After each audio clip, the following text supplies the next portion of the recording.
Greetings. Welcome to the Basketball Rules Expert, our third and final day of covering California study guide questions, 215 rules questions to help test our knowledge as basketball officials. But in addition, we take advantage of this opportunity to help get better with our understanding of the rules. National Federation of High School Basketball Rules. And of course, here, this study guide is geared towards California officials, so we may have some California rules exceptions. California has long adopted a shot clock and has a few other exceptions as well that are different from the rest of the country. So I will tell you that the best way to view this, if you're watching on replay, the best way to view this is accelerate the speed in YouTube, right? I went to like 1.75 times last night so I could record what answers I'd actually put during the broadcast. And yeah, that's the way to go. That's the way to go. Our each episode here is running about 2 hours. You can watch it in, an hour and 10 minutes, especially if you use the fast forward key through other spots. You can get it down even less. So that's a great strategy for watching on replay. All right, we are ready to go. Fired up. We even have some graphics today, some mechanograms for later. Let's see how that goes. Let's get started today with our very first question. 145, which of the following results in a traveling violation? A1, in an attempt to end his or her dribble, muffs the ball, taking 2 steps before he or she is able to control the ball. B, A1 is holding the ball with one knee on the floor, begins dribbling and stands. C, A1 is holding the ball with one knee on the floor and stands without moving the pivot foot. Or D, none of the above. Which of these is traveling? Which of these in your game would elicit a whistle? Many of them. But A1 in A1 attempting to end their dribble tries to put 2 hands on the ball and hold the ball, but instead loses control of the ball, takes 2 steps, and is able to then pick up the ball. Is that legal? That's got to be something. Right. That's a legal play. A1 holding the ball on the floor, a knee on the floor, or sitting on the floor, or laying on the floor, begins a dribble and stands up. That is a legal play. But C, A1 holding the ball with one knee on the floor and stands without moving the pivot foot. This is a player who's considered to be not standing and then stands while holding the basketball. This is a traveling violation by rule, so I would put C on my test if I was answering these questions. Let's move to our very next question.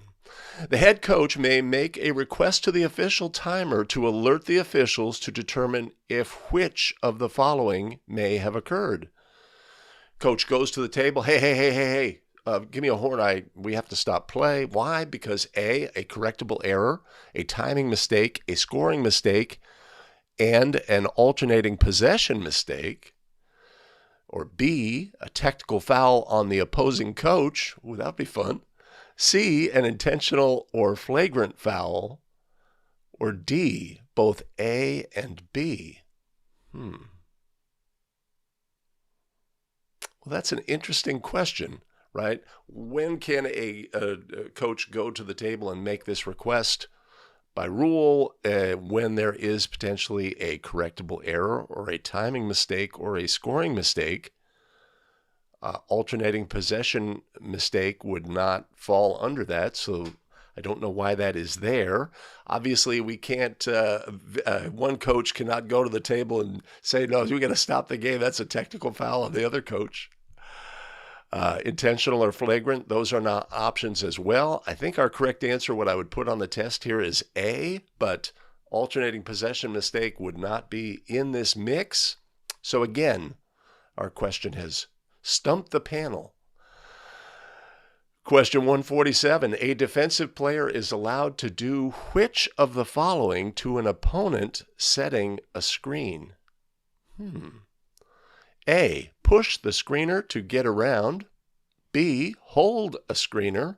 C. Reroute a screener, or none of the above. Well, those first three actions all sound like illegal contact to me, so none of the above would be our correct answer.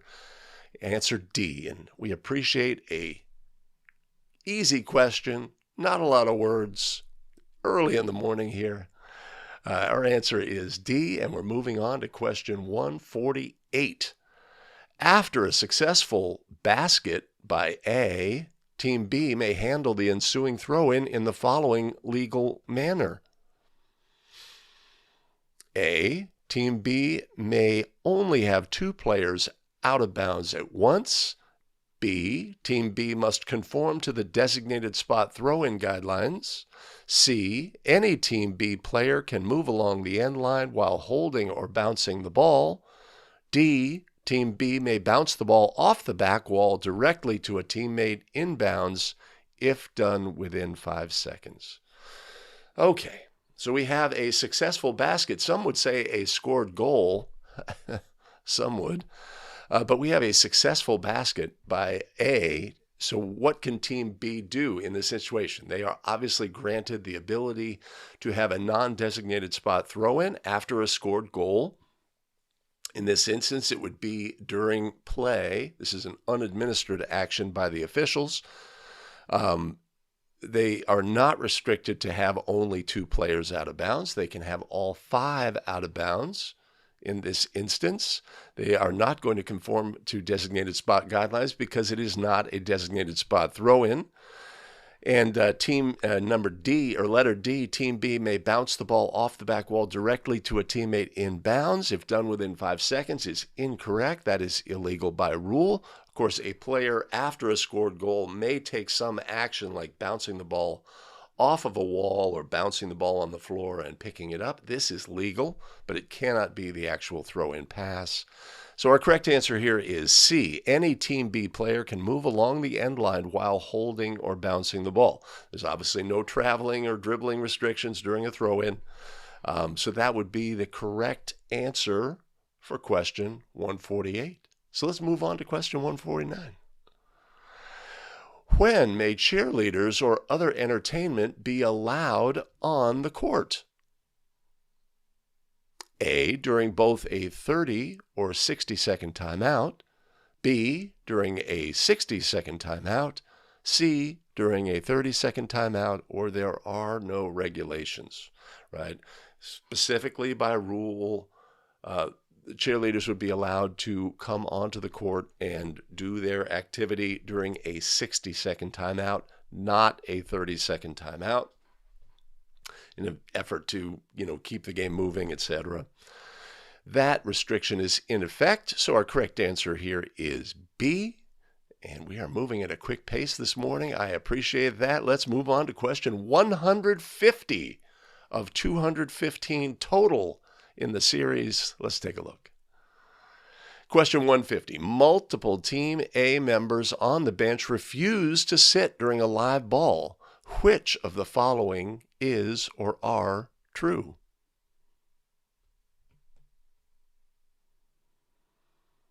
A single technical foul is charged. B, an indirect technical foul is charged to the head coach. C, a technical foul is charged to each offender. Or D, both A and B. This is an interesting scenario, one that I want to get correct. In this instance, there's 3 players who are taking this action. Let's say there were 6 players or 8 players, team members on the bench taking this action. If we went with technical foul for each, we would be opening up a can. So the correct answer here is this is a single bench technical foul because of the actions of multiple team members, right? There's a case play that says in this instance, we should not penalize each team member here, but rather a single technical foul. And since it is a bench technical foul, the head coach is responsible for the behavior of bench personnel. If bench personnel do something that rises to the level of a technical foul, an indirect technical foul is assigned to the head coach in this instance. So our correct answer here is A, a single technical foul is charged, and B, an indirect technical foul is charged to the head coach. Those are both true. So our correct answer here would be D, both A and B. All right, moving on. Question 151, a technical foul on the team's athletic trainer, A, also results in the ejection of the head coach. Harsh. Also results in a direct technical foul on the head coach. C, also results in an indirect technical foul to the head coach. D, can never be ruled on a team's athletic trainer.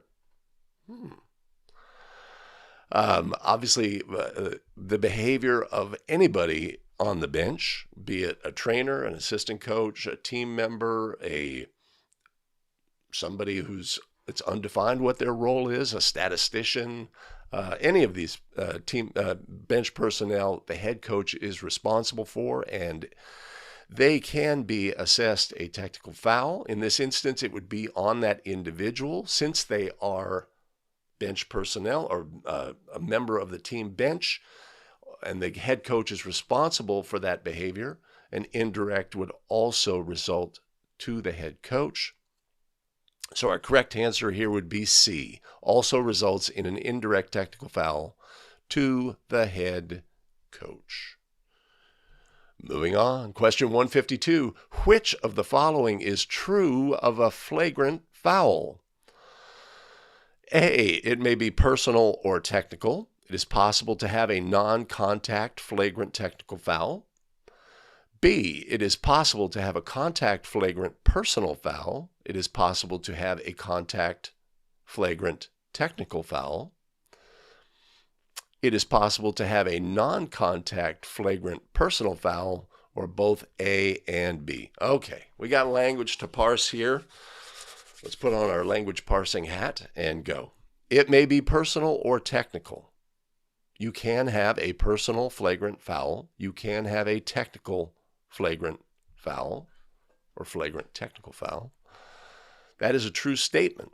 Is B also true? It is possible to have a contact flagrant personal foul, violent shove, attempt to injure, violent or savage in nature. It is possible to have a contact flagrant technical foul.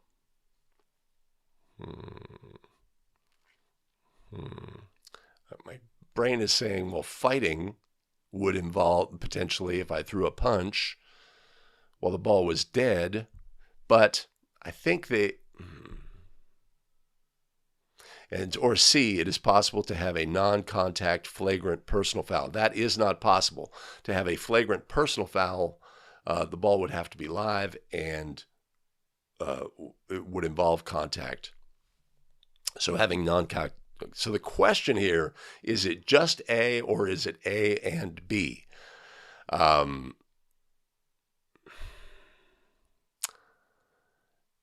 I'm going to go with just A, even though if we had a fighting situation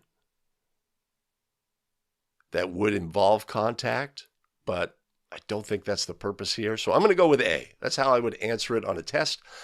And this is just a reminder that I will have a subsequent episode in which I go review all the questions that I have answered incorrectly here, right? I have not reviewed these questions in advance. I'm taking the test, as it were, or going through the study guide myself. I'm using my logic in answering the questions. Sometimes I will make a mistake. Sometimes it will be simply a reading comprehension mistake. Oh, you're answering the question, but you're not answering the question that was asked, right? So sometimes we get caught up in that. And I will have a subsequent episode where I will review all the mistakes that I've made, the many, many mistakes. But on this one, I'm going to go with A. That's how I would answer the question on the test, and we'll see. All right. Question 153. Which of these describe incidental contact? A, screens that are set outside the visual field of the opponent that allow an opponent to make inadvertent contact with the screen, provided the screener is not displaced if he or she has the ball. This is a situation.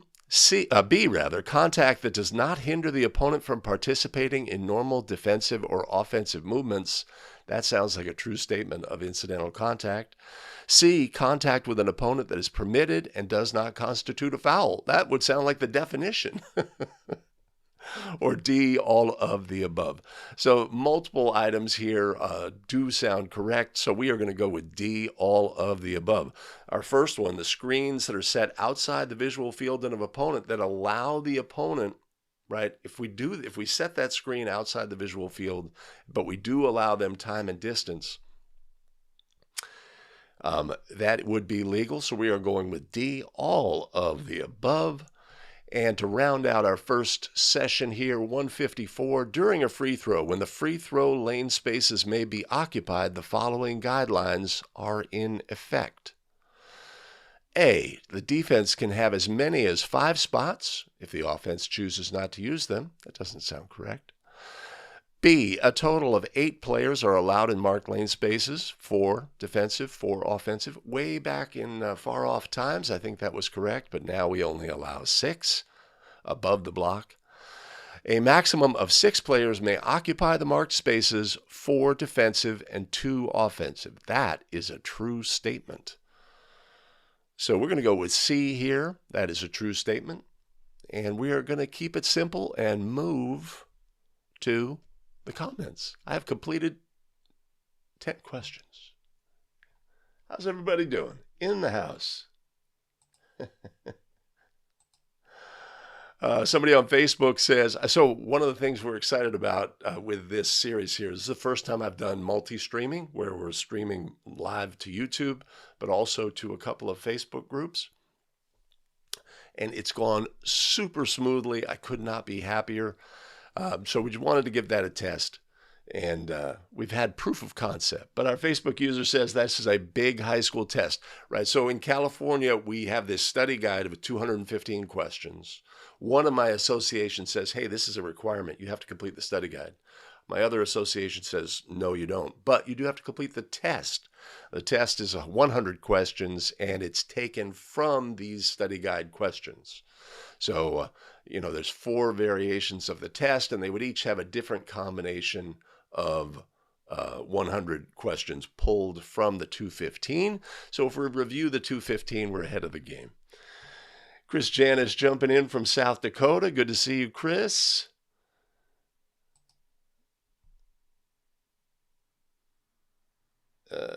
Jacob says, is there a reason to enforce the standing requirement for a 30-second timeout? So just like why are the cheerleaders not allowed to come on the court? I think the effort here is to not have 30-second timeouts become longer, right? And by imposing a requirement to stand, we help facilitate, we don't allow the players to get comfortable, etc. And of course, the restriction is that the players must stand during a 30-second timeout in the bench area. So understanding the definition of the bench area and understanding that non-players do not have to stand, right? This is not a situation where we're going to overmanage. But I believe that would be, Jacob, the motivation for that.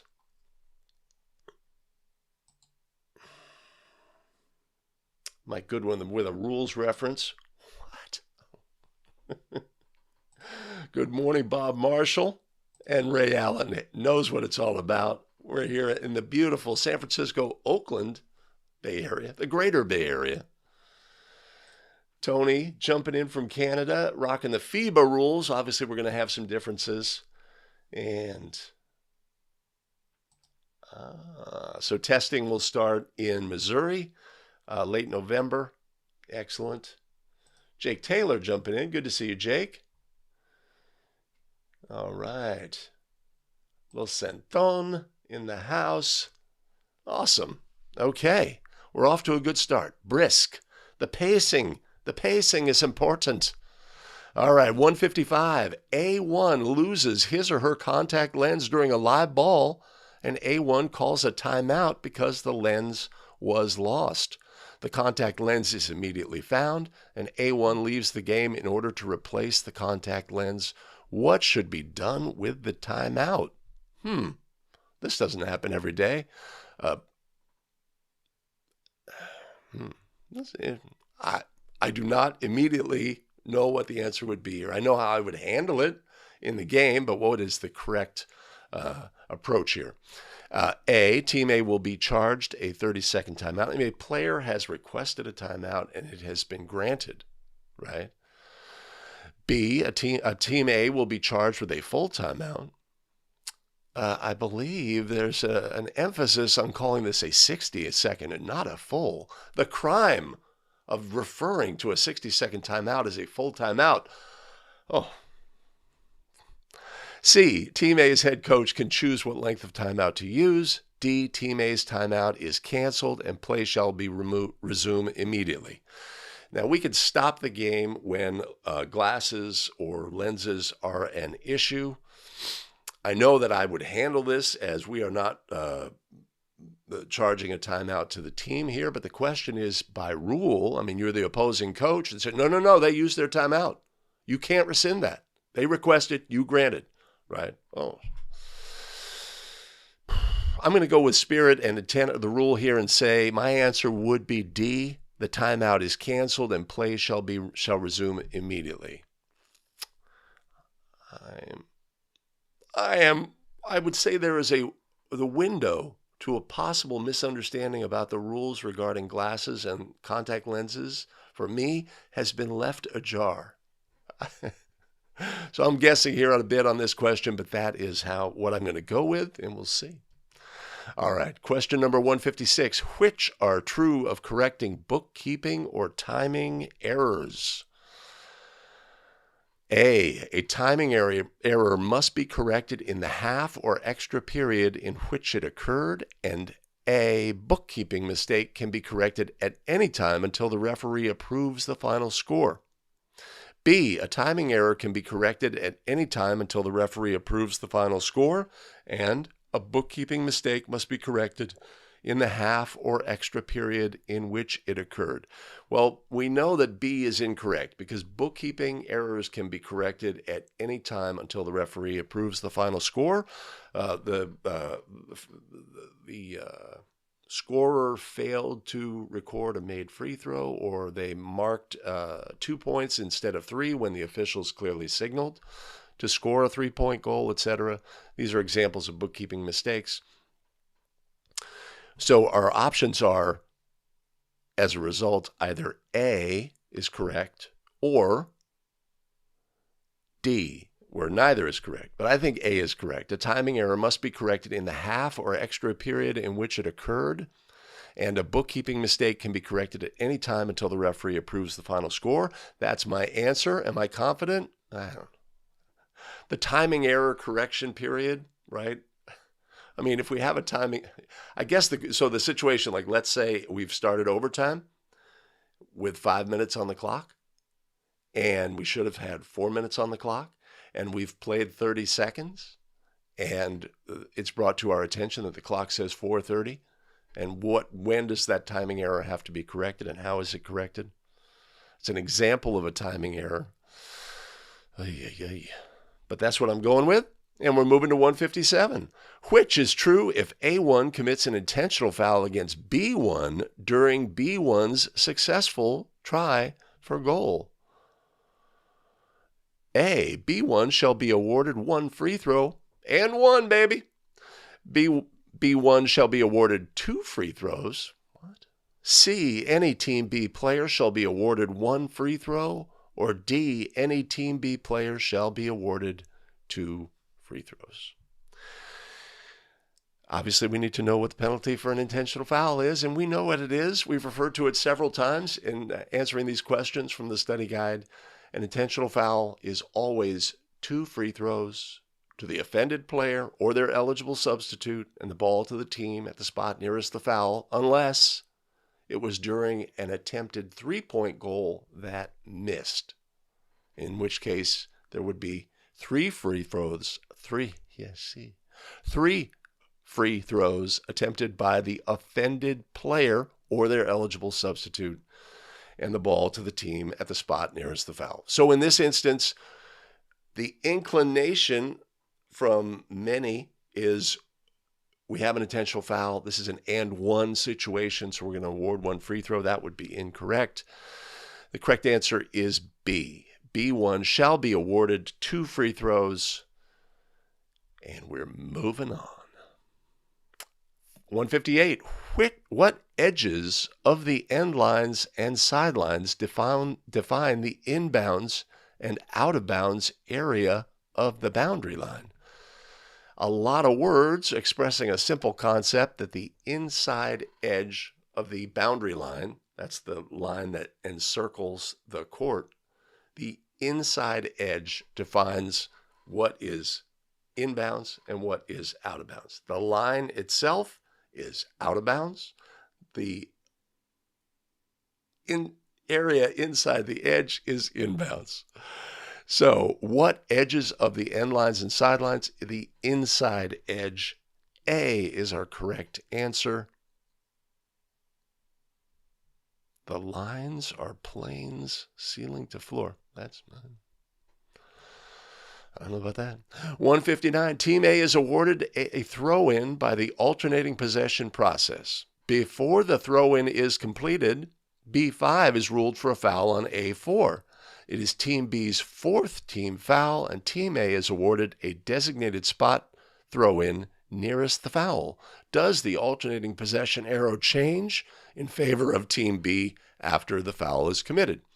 This is a good question, important for us to understand. Our options are A, no, the possession arrow will not be changed. The arrow will still be in Team A's favor. Does that make sense? I don't know. Yes, the possession arrow will be in favor of Team B. Yes, the possession arrow will change when the throw-in for the foul is completed. Or D, none of the above. Understanding when the possession arrow changes is something we have to completely understand. The possession arrow changes on an alternating possession throw-in when the throw-in ends. What causes a throw-in to end? We need to know that, right? The throw-in ends when it is legally touched, or when there is a violation, or the ball becomes dead. Legally touched or violation. The throw-in ends. Has one of those situations occurred on this? Has there even been a throw-in? No, right? A foul has occurred during a throw-in before it is completed. That's sort of a key. So in this instance, the resulting throw-in is not an alternating possession throw-in. Our previous throw-in was an alternating possession throw-in, but the throw-in was not completed. So the arrow is not switched. The arrow is switched on an alternating possession throw-in when the throw-in ends, and not before. So Team A is awarded. The arrow points to Team A. So our correct answer would be A. The possession arrow will not be changed. The arrow will still be in Team A's favor. And the resulting throw-in, it's important to maybe indicate to your table, hey, this is not an AP throw-in, the arrow's going to say, right? The resulting throw-in is not an alternating possession throw-in. But a good question. 160. A5 makes a nice move and scores a 2-point goal. Thinking that a foul should have been ruled, A5 complains loudly and is assessed a technical foul. While the official reports the technical foul on A5, Team A's coach is whistled for a technical foul. How many free throws does Team B shoot, and where is the ball put into play after shooting the free throws? This seems pretty straightforward, right? We have a technical foul on a player, and then we have a technical foul on a coach, right? How are we going to handle this? A would not be our correct answer. We are not shooting 2, and we're not going to have a throw-in along the end line. What is the penalty for a technical foul? Super simple. 2 free throws for each technical foul in this instance, and the ball for division line for throw-in opposite the table. Straightforward. So we have 2 technical fouls. We're going to shoot 4 free throws for Team B and a designated spot throw-in at the division line opposite the table for Team B. So our correct answer is B. Our theme on the question is B. That's a super simple question. We love super simple questions, but there's There's a lot of words here. We like super simple and not a lot of words. Yeah. All right, 161. A25 and B25 scramble for a loose ball. They gain possession simultaneously, and the nearest official blows his or her whistle in preparation for ruling a held ball. Ooh, sounds like we're moving into mechanics here and signals. A, the official should immediately give the signal for a held ball. B, the official should yell out, "That's a jump ball," to get the two players to stop tussling with one another for possession. C, the official simultaneous with blowing the whistle should give the stop clock signal with a closed fist and then give the signal for a held ball. That would be confusing. D, the official simultaneous with blowing the whistle should give the stop clock signal with an open palm and then give the signal for a held ball. I believe this is a recent mechanics/signaling change by NFHS. We are now stopping the clock and then giving the held ball signal. So our correct answer here is D. And we're going to move on. Which are true of coaching boxes? A, they are a maximum of 14 feet in length. B, they are a maximum of 28 feet in length. C, they are only allowed for sub-varsity games. Or D, none of the above. In California, the 28-foot coaching box is in effect. I believe across the country, NFHS makes it available to the states to determine the size and of their coaching box. That, I believe, is my understanding.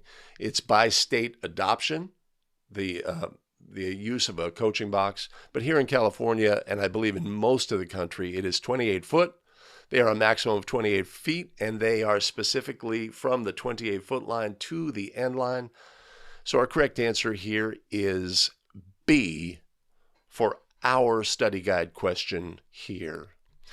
163. While A1 has the ball in the front court near the division line, B4 and A4 push each other and are ruled for a double personal foul.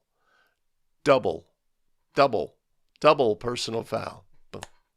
We know what that means. A, in both situations, the fouling players are charged with personal fouls, but no team fouls are charged. B, a team B is awarded a non-designated spot throw-in at the boundary nearest the double personal foul. C, play resumes based on the alternating possession procedure. Or D, there are no free throws for either team. Award Team A the ball at the point of interruption. Double, right? Double foul. No free throws shall be shot. Play is resumed at the point of interruption. What is the point of interruption on this play? While A1 has the ball in the front court near the division line, the whistle is blown. That is the point of interruption. Team A, control of the ball near the division line. That's where the resulting throw-in will be. Our correct answer here is D. No free throws for either team. Always the case when we have double. And award Team A the ball at the point of interruption. All right, 164. With 36.5 seconds left in the last period half, there is an inadvertent whistle for a foul that stops the clock. A21 has reported as a substitute prior to the whistle. A, A21 may enter the game. B, only Team B may have substitutes enter. C, A21 may not enter the game. Or D, any substitutes may enter at this time regardless of if they have checked in or not. First of all, we have had this question already in this study guide. I think it was in episode 1. These study guide questions seem geared towards referencing collegiate rules and restrictions as a possible mistake that officials may make. Obviously, in National Federation of High School Basketball rules, there's no restriction on substitutes in this situation. The referee has blown a whistle. The ball has become dead. During this dead ball period, either team, any substitutes may enter at this time, regardless of whether they have checked, reported to the table. We call that checking in or not. So our correct answer here is D. And that is our plan. And let's take a look what's going on in the chat. Randy Wilson jumping in late from Chicagoland. It's all about priorities, Randy. It's all about priorities.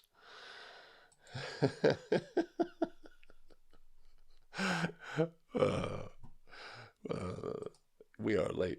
Okay. Ohio has eliminated coaches box for middle school games, right? One of my local CYO has a no coaching box scenario as well. It's just like a league or an association or a state says, we're going to make the game better by doing that. But I believe it is by state adoption, the rule itself. Jacob says, in regards to stopping play for a lost shoe, we want to use great discretion there. We can certainly always stop play if there is a safety issue, right? A player losing a shoe, you could consider that a safety issue. You could not consider that. We're going from backcourt to front court. One team has a fast break, and one of the defensive players lost his shoe. We're not blowing a whistle there, baby. No, we're not. Untied shoelace, right? There's nothing that says we must stop the game in that situation. We have to make a determination whether we have to do something based on safety. It's hard to write good questions, right? So Jacob says maybe I should write a rules test. It's hard to write good test questions. And what's the purpose of a test question? We're trying to convey something that has occurred on the court or in the game with words and give possible solutions, right, in a multiple choice situation. And crafting that is hard, but it's not hard to use consistently appropriate language, especially since a couple of years ago, NFHS, that was a point of emphasis. It's not off the glass, it's off the backboard, right? It's like a great offense. So a simple editorial review, I think, would help improve possible uses of language, etc. Maybe we want to bring, incorrect language in, to truly test the officials. I don't see the value in that myself, but it's hard. I recognize that it's super hard to write questions and then be effective. But when they are not well written, it's also easy to point that out. So that's all I'm going to say about that. I appreciate anybody who crafts 215 questions. It's not easy, and it is what it is. But let's move on now to question 165. Prior to the start of the game, Team A is assessed a tactical foul for failing to have the roster, including starters, in the scorebook before the 10-minute mark of warm-ups. That technical foul is classified as A, a team technical foul, loss of coaching box, B, an administrative technical foul, no loss of coaching box, C, a team technical foul, no loss of coaching box, or D, an administrative technical foul, loss of coaching box. Okay, well, here's a great example. Let's look at the question itself. Prior to the start of the game, Team A is assessed a technical foul for failing to have the roster, including starters, in the scorebook before the 10-minute mark of warm-ups. Is there any rules requirement that Team A have their roster, including starters, in the scorebook? No, there's not. Each team is responsible for submitting their roster. That can be done on a piece of paper. Some teams do it by presenting their book that's been completed, but there is no restriction that the book must be completed at this point. The restriction on the team, the requirement of the team, is that the roster is submitted. And you could say, well, that's implied here by this, but it's also supporting a fallacy. There's nothing, the book could be completely empty, right? there's no penalty involved as long as both teams have submitted their roster. So that's why we, pick nits, and because this supports a misconception that people have. No, the book's not complete. Oh, that's a T, right? Teams are responsible to submit their roster. That ends their responsibility. If there's a transcription error based on what the scorer then writes in the book, is that the responsibility of the team? No, it is not. All right, I'm off my high horse. All right, so let's assume that the team failed to submit their roster here. What kind of technical foul would that be? It is an administrative technical foul. No loss of coaching box. Our correct answer here would be B. Got me going. 166. Team B's coach is standing and giving instructions to his or her players out of bounds in front of the Team B bench and is 2 steps from the end line. Is this allowed? A. Team B's coach is not allowed to be outside the 14-foot coaching box. Issue an administrative warning for the first offense and a direct technical foul for a second offense. B. Team B's coach is not allowed to be outside the 14-foot coaching box. Issue a lot of words, right? And here in California, we have a 28-foot coaching box. We used to have a 14-foot, which went from the 28-foot line to halfway to the division line. If some officials were still holding on to that, they could get this wrong. But D would be our correct answer here. There's no penalty. Team B is legally within the 28-foot coaching box. All right, 167. A1 has been awarded 2 free throws. During the first attempt, B2 backs out of a marked lane space just before A1 releases the ball. However, after releasing the ball and before it hits the ring or backboard, A1 steps on the free throw line. The attempt is successful. All right, so we have an opponent in a marked lane space that just prior to the release backs out of the marked lane space, and then the resulting attempt by A1 steps on the line and commits a violation themselves. The ball goes in the basket. And this is during the first attempt of 2. All right, we've laid it out. Okay, A, there is no violation on the first free throw attempt. Well, actually, we've had 2 violations, so that's not going to be correct. Only the first violation in this case would be penalized. That's possible. C, ignore the free throw violation by B2 because the free throw attempt was successful. No, our shooter has violated. D, a double free throw violation has occurred. The first free throw is voided and play is continued with A1's second free throw. That would be the default answer by rule. We've had a violation by an opponent of the thrower, and we've had a violation by the throwing team, in this case, the thrower themselves. This is a simultaneous or double violation. The ball has become dead. The goal cannot be scored, and we would resume with the second free throw.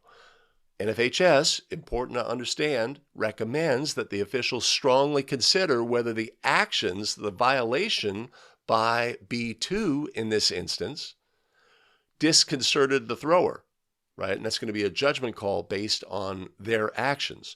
So let's say the shooter's about to release, the player backs out, and we see our shooter noticeably react to that, like look away or something, and then they shoot an air ball, right? Their action by B2 should be considered as disconcertion, right? We're going to make a judgment about that. But in this instance, our player backed out, and then our thrower stepped on the line. So that's probably not an action that was related, and disconcertion wouldn't be ruled. But it's important to recognize that that is recommended for officials in this situation. But the correct answer here is D, a double or simultaneous, like it is in the rules book, free throw violation has occurred. The first free throw is voided and play continues with the second free throw. That would be the correct answer. 168, Team A has the alternating possession arrow to start the second half. Thrower A1 steps over the boundary line and touches the floor inbounds prior to releasing the ball on a throw-in. What is the result? A, Team A receives a throw-in. B, the alternating possession arrow remains with Team A. C, Team B receives a throw-in and the arrow stays with Team A. Or D, which has a lot of words. Team A has committed a throw-in violation resulting in a loss of possession and the alternating possession arrow. The alternating possession arrow is switched to Team B, and Team B is awarded a throw-in for Team A's throw-in violation. Since this is no longer an alternating possession arrow throw-in, the arrow remains with Team B following its throw-in. Right. So when does an alternating possession end? When it is legally touched or the throwing team violates, or both conditions. In this case, the throwing team violating, even though they never released the throw-in pass, the throw-in has ended. The arrow is immediately switched. The resulting throw-in is a throw-in for a throw-in violation, has nothing to do with it being an AP throw-in for Team B. So D is our correct answer on that question. 169, all of the following are ruled as correctable errors except which one of these is not a correctable error? A, failure to award a merited free throw and permitting the wrong player to attempt a free throw. Those both sound like correctable error situations.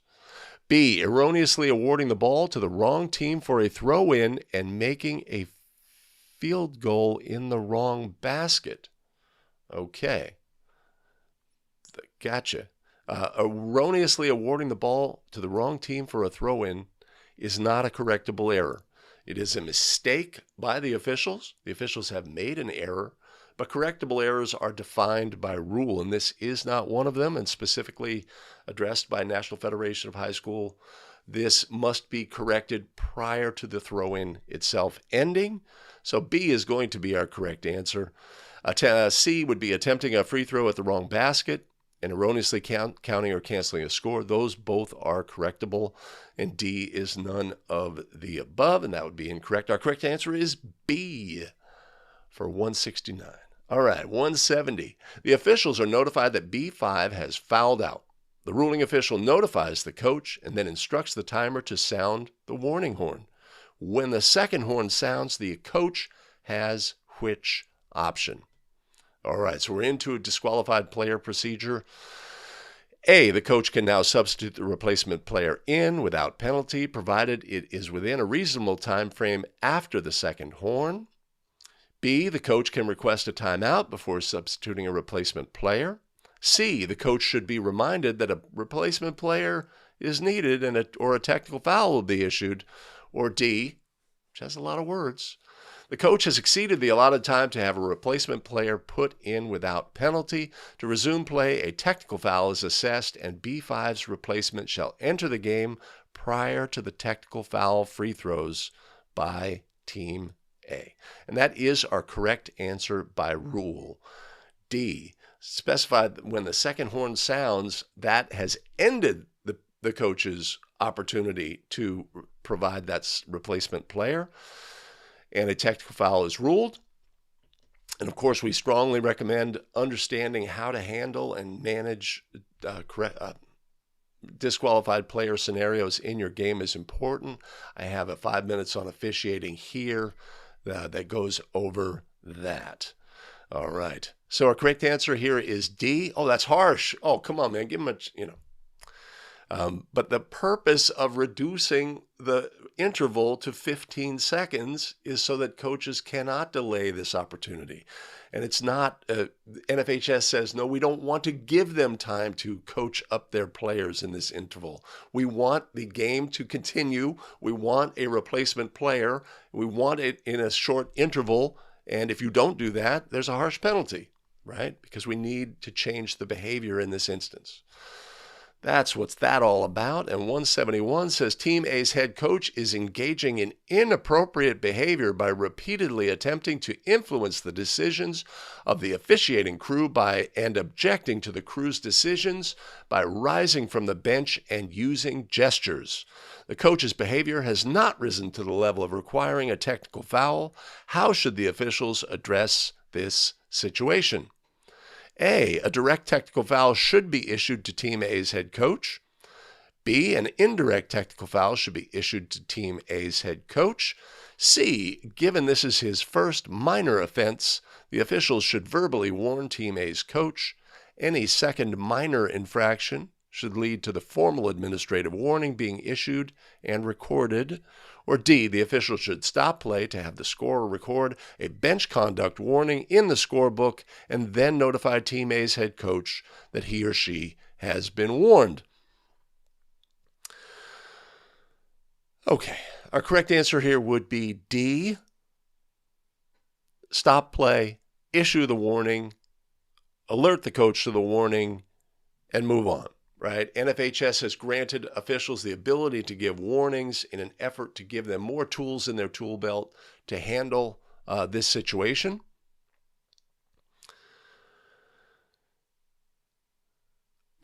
Obviously, C is an option from a game management point of view, but we're not here to talk about what's the best way to manage the game. We're talking about what are the rules of National Federation of High School Basketball, and specifically here in California, the correct answer would be D. Whoops. All right, no kibble for the tech team. Oh, wait a minute. Possible user error.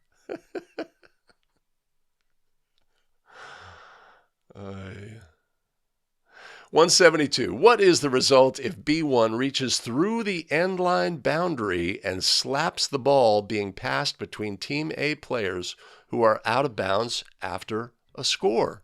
Right?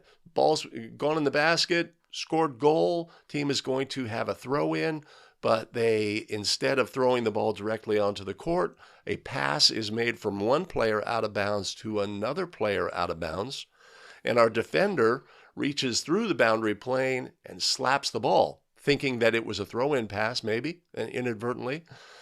What is going to be our result in this situation? A technical foul on B1. B, an intentional foul on Team B. C, a violation on Team B. Or D, a flagrant foul. What are our choices? That's an odd assortment. It's like open a box of chocolates. You never know what you're going to get. There's an odd assortment of options here. In this situation, our defender has violated the boundary plane and contacted the basketball.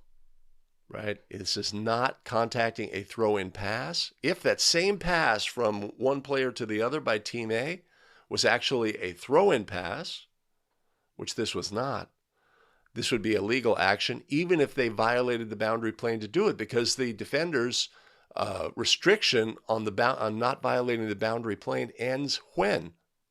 We need to know that as basketball officials. It ends when the ball is released. The throw-in pass a pass is released. A defender may legally then reach through the boundary plane. So if we had a situation where the throw-in occurred from close to the sideline on one side to a player who is on the close to the opposite side and is going to have a long travel time, and it may still be out of bounds when the defender contacts it. Bit of a tangent, but that restriction ends. But in this situation, this was not a throw-in pass. This was a ball being passed between teammates out of bounds after a scored goal. This this unique situation is legal by rule, and the touching of the ball is a player technical foul on B1. So we would have any Team A player or eligible substitute shoot 2 free throws and the ball for throw-in at the division line opposite the table. Went down a bit of a rabbit hole there. 173, in which of these situations may A5 be ruled for a 3-second violation while A5 is standing in the free throw lane in his or her front court? Which of these could be a 3-second violation? A, during a throw-in by A1, can we have a 3-second violation? B, when A1 has possession of the ball in Team A's front court while the ball is loose following A1's interrupted dribble. C, when A1 has possession of the ball in Team A's backcourt. Or D, none of the above. All right, so 3 seconds may be ruled when there is team control by that team ball has front court status, and a player from that team is in the lane area for 3 seconds. So, during a throw-in, that is not the case. We do not have team control on the court in the front court. In C, the ball is in the back court. There is no 3-second opportunity there. So B, when A1 has possession of the ball in Team A's front court, so it's saying we have established team control in the front court while the ball is loose following A1's interrupted dribble. If the ball is loose, does the 3-second restriction still apply? Yes, it does. Our correct answer here is B for question 173, and we're moving on to 174. Who may attempt the second of 2 free throws awarded to Team A for a technical foul? Options: A, any Team A substitute that the opposing coach selects. B, any of the other 4 Team A players the opposing coach selects. C, only the Team A player who shot the first free throw. Or D, any Team A substitute, any of the other 4 Team A players, the same Team A player who shot the first free throw, right? Understanding who may attempt technical foul free throws is obviously critical. Any player or eligible substitute. That applies to each of the free throws. Any player or eligible substitute, okay? So in this instance, it could be the second of the 2. Just because somebody shoots the first doesn't mean they have to shoot the second by rule. Any player or eligible substitute. This question also addresses this concept of coaches choosing, right? Which has no, NFHS, this is just absolutely not a thing. An opposing coach is never going to take any sort of action about who's going to shoot what for the opposing team. This applies to other levels. Sometimes we get a little clouded by that. Sometimes the game sort of thinks, stakeholders in the game, the opposing coach, no, I get to choose. But it's just absolutely not a thing in National Federation of High School Basketball rules. So in this situation, our correct answer here is D. Pretty straightforward. All right. Ray says consistency in terminology is a must for total comprehensive understanding. And of course, the language that we use during the game, if we're attempting to communicate with stakeholders in the game, may deviate, believe it or not, from the verbiage in the rules book. We may, if we're communicating to a player what they did wrong, we're maybe not going to use rules book language that may befuddle them in the moment. We want to communicate, right? But if we're making a ruling on a play, then it's going to be steeped and really show great detail with rules book language. Illegal by rule, never established, maintained legal guarding position, right, etc. So.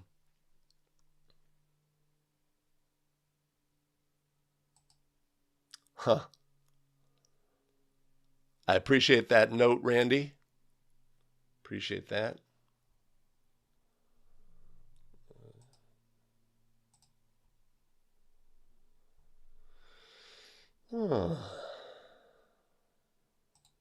Double foul, report both.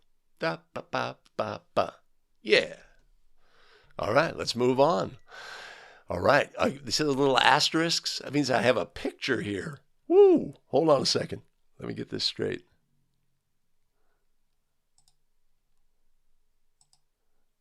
Oh, awesome. Okay.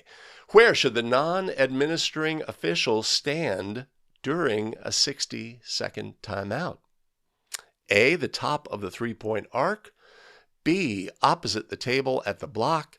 C, at the intersection of the division line and the center restraining circle table side. Or D, at the intersection of the division line and the center restraining circle opposite the table. Ooh, look at that. Look at that. Where is our non-administering official? Where are they going to stand during a 60-second timeout? Right? Our correct answer here, yeah, Our correct answer here is indicated by the mechanogram. We're going to go at the far side of the circle, away from the table, to indicate that this is a 60-second timeout. National Federation of High School wants the ball to be at the throw-in spot. Wants the official to be this, would be the official who's going to administer the resulting throw-in. So our correct answer here, if we can now parse that into language, at the intersection of the division line and the center restraining circle opposite the table, indicates that this is a 60-second timeout. Ooh, graphics. Love my tech team.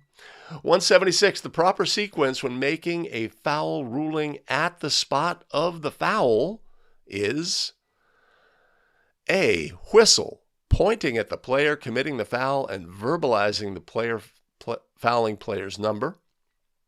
B, whistle and stop clock with an open hand. Well, we know that's wrong. I'm not going to read all these words, right? We're going to have a whistle and a fist simultaneously. Let's look at C, whistle and a stop clock with a fist, followed by verbalizing the fouling player's number and signal how play is to be resumed. This is going to be our correct answer. D obviously refers to the open hand as well. Let's take a look at what our cute image is. All right.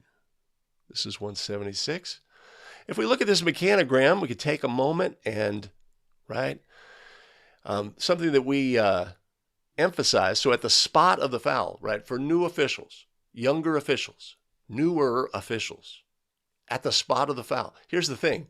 If you are like 99% of new officials, you are in a hurry. You want to move quickly, but don't hurry, to quote John Wooden. But you are in a hurry. And one of the reasons is you're not doing some fundamental things. If you slow down at the spot and do all the things, black 5, hold, end line, and then you go report, you know what? You're going to remember black 5, hold, end line, So what we like to encourage new officials to do is think about what happens next and build that into your game from day one. So in this instance, are these officials going to switch? In our mechanogram situation, the lead has called a foul, and we're going to attempt, let's say, an end line throw-in. Are these officials going to switch their position? Yes, proper NFHS mechanics has them switch. So if I'm the calling official here, where am I going to end up? I know I'm required to use the reporting area to report the foul, to clearly communicate information to the scorer, which will then be transcribed into the scorebook. We're going to do a good job there, but where am I going to end up for the resulting throw-in? If I know that question, then I know where in this gray area on the screen,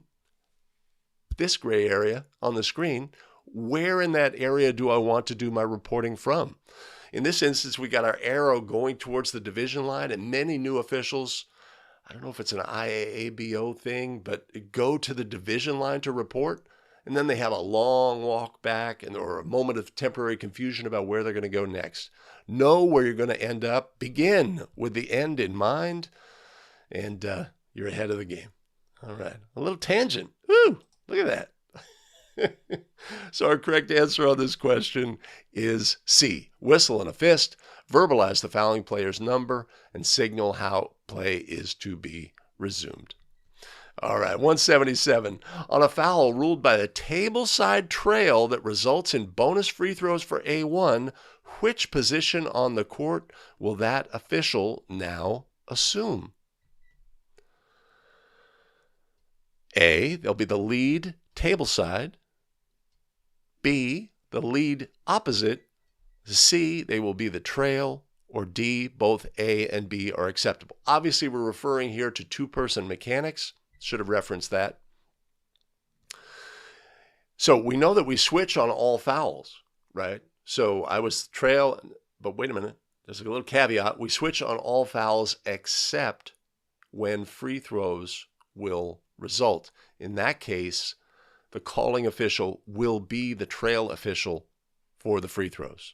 So in this situation, the trail official table side ruled a foul that was going to result in bonus free throws, but they are not going to be switching in this instance. So our mechanogram here, they rule a foul, report the foul, and then administer the resulting throw-in at the spot nearest the foul. No, wait a minute. We result in bonus free throws. So they report the foul and become trail for the administration of the resulting free throws. Hi.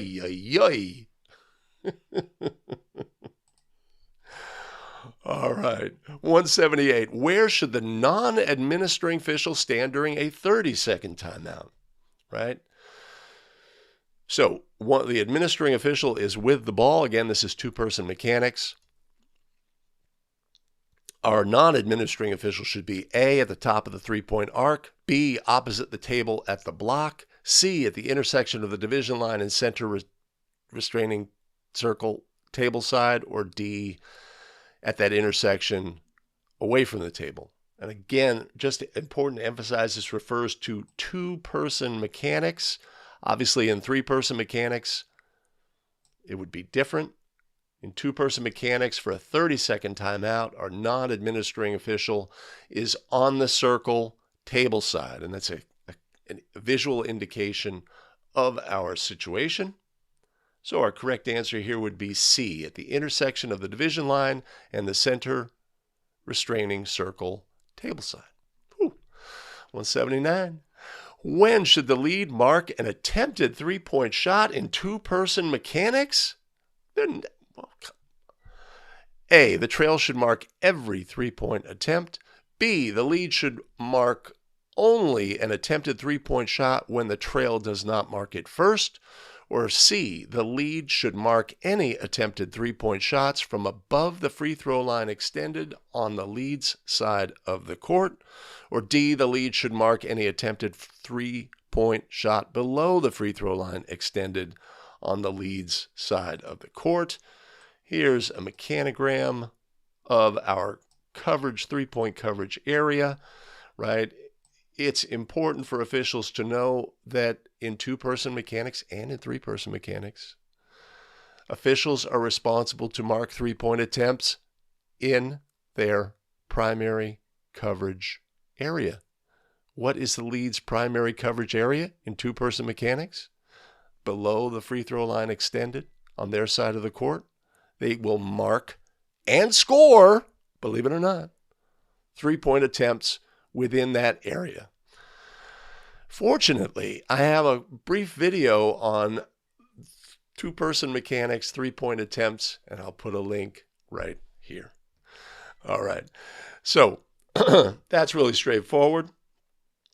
The lead should mark any attempted three-point shot below the free throw line extended on the lead's side of the floor. That would define their primary coverage area for three-point attempts. So our correct answer here is D. All right, moving to 180. The lead rules a rebounding foul on Team A that will not result in free throws. So we're going to go back court to front court, no free throws. The ball will be inbounded by Team B and moved down the court. This is two-person mechanics. Do the officials switch positions? This is the burning question in the two-person officiating community. A, the lead will report the foul and put the ball back in play as quickly as possible. B, yes, even though it is considered a long switch situation, the lead and trail will switch. Come on, man. C, no, long switches never occur in two-person officiating. Or D, both A and C. Now, it's important to understand what we're testing here with this question is an understanding of what the mechanics say. The mechanics book, the officials manual in National Federation of High School Basketball, and the officials manual says the officials switch all fouls, and that would include a long switch situation. Now, what is done at a local level? Many associations are going to say, no, we're not doing long switch. right? We're just not going to do it. We're going to make the game better by not doing it. It's not something that enhances, and they make that decision. But here we're testing our understanding of mechanics, and so our correct answer would be B. Yes, even though it is considered a long switch situation, the lead and the trail will switch. I've got a little mechanogram here. Somebody's gonna do a long run. Of course, this mechanogram is a little odd for two-person. So in this instance, our lead had worked strong side and called the foul. I don't know if it was if they sort of scrubbed out the C to use this mechanogram, but yeah, that's odd. But we do the long switch by rule, right? Or when we say by rule, it's not actually by rule. It's what's prescribed in the mechanics manual, the official's manual. All right. Do as you will in the real world. 181, the lead administers all the following throw-in situations except when the ball goes out of bounds on the front court end line. Okay. When the ball goes out of bounds in the front court on the trail side of the court. Oy, oy, oy. Why don't I bring up the image here and we'll see what we're dealing with. No, I'm going to hide that. The lead administers all the following throw-in situations except. Which one of these does the lead not administer? If the ball goes out of bounds in the front court end line, the lead will administer that throw-in. When the ball goes out of bounds in the front court on the trail side of the court below the free throw line, the trail, this is two-person mechanics, the trail will administer that free throw. So that would seem to be our answer.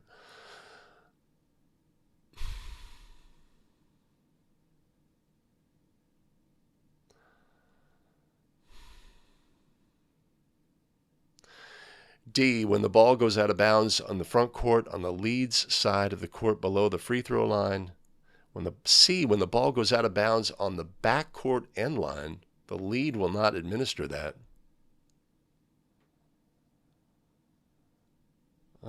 These mechanics questions are always befuddling. Let's take a look, see if this image helps us at all. No, it doesn't. All right, well, I'm going to go with an obvious answer. The lead is not going to... C, the ball goes out of bounds on the backcourt end line. The lead is not going to administer that. They may have been the old lead and now the new trail, but they would not be administering as the lead, so that's my answer. Let's move. 182. When the ball drops below the free throw line extended on the lead side of the court near the three-point line, the lead, A, moves to the closed down position, B, moves onto the court, C, rotates over to the other side, or D, backs off the end line and moves toward the sideline, right? Fundamental thing that we want to do as lead official in this situation is have an outside-in perspective, mirror the ball at the very least. We don't want to be officiating from inside out, right? If we're outside in, we can observe our matchup on our side of the court and also have more information. So our correct answer here is D, backs off the end line and moves towards the sideline. We want to gain perspective on the play and have a good open look on the play and open to the players on the rest of the court. If we look at our mechanogram here, let's see what we got. Right. So we want an outside-in perspective. If the ball is swung to here to player number 2, we'd want our lead to be wide and shoulders 45-degree, looking at the on-ball matchup as well as open to other players on the court. Yeah. So our correct answer here is D. Moving to 183. Which is true of the lead position? A, the close down position is the best position from which to work. That is not a true statement. B, the wide angle position is the best position from which to work. C, it is best to work in the close down position or from a pinch the paint position. Or D, there are no sweet spots. The lead shouldn't move to establish and maintain his or her best look at a play. You cannot argue with D as being a correct answer.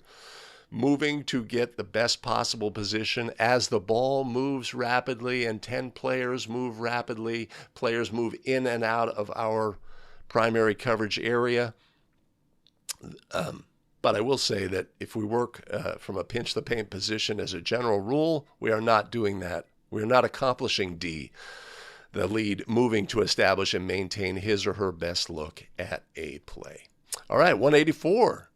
After completing the proper sequence when making a foul ruling at the spot, the ruling official should do what?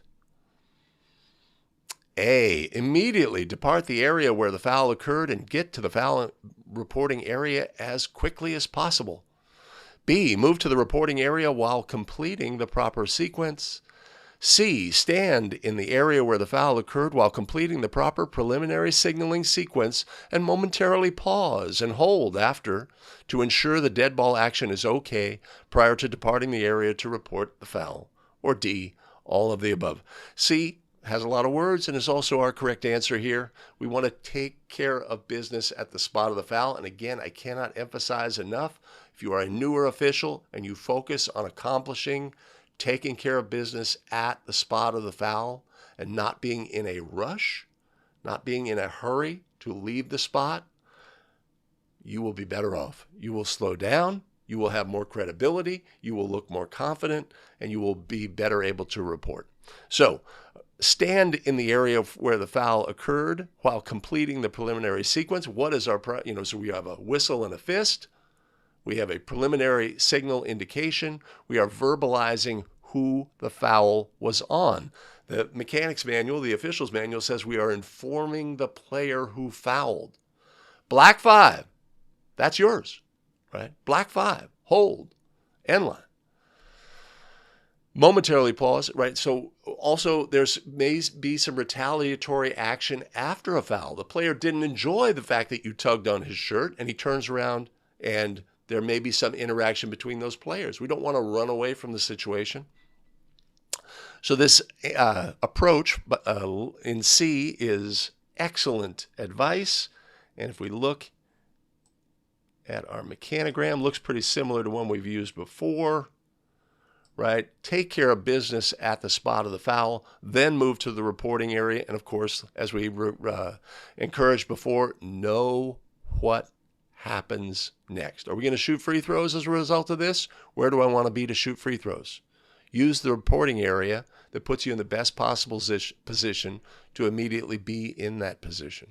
Know what happens next. I'll tell you what. You are a brand new official. I will tell you what. You're a brand new official and you accomplish those two things. Dominate at the spot of the foul. Own that. Do all of the things, whistle and a fist, indicate what type of foul, inform the player, remain at that spot for a moment to ensure, right? Because we have an agreement with our partner, right? Partner, I'll tell you what, we are observing players at all times. You and I, we're both doing it. But I'll tell you what, in this situation, I can no longer do that. I have to go leave and provide information to the scorer that they can put in the book. So I'm not going to be able to observe players in this situation, right? So would you take on that full responsibility, right? And then we go report and we know what happens next. So if we dominate at the spot of the foul and we know what happens next, which puts us in a great position and shows that we know what we're doing, you are so far ahead of the game, I cannot tell you. If you are a new official and you concentrate just on those two things, spot of the foul mechanics or spot of the violation mechanics, and know what happens next, you will shine. I'm just here to tell you. And with that, let's see what's in the chat. Oy, oy, oy.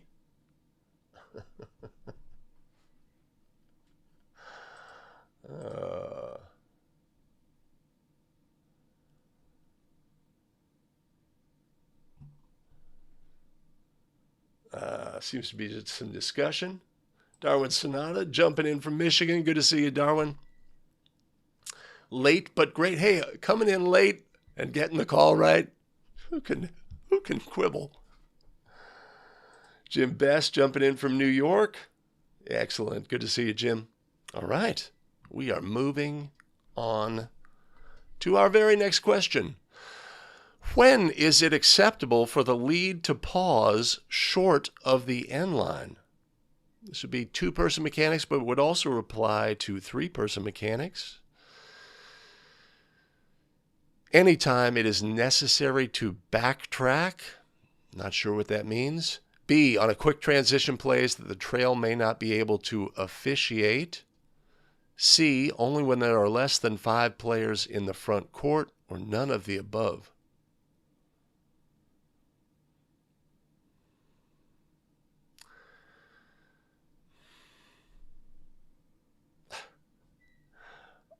What I think this question is referring to, when is it acceptable for the lead to pause? Let's take a look at our visual.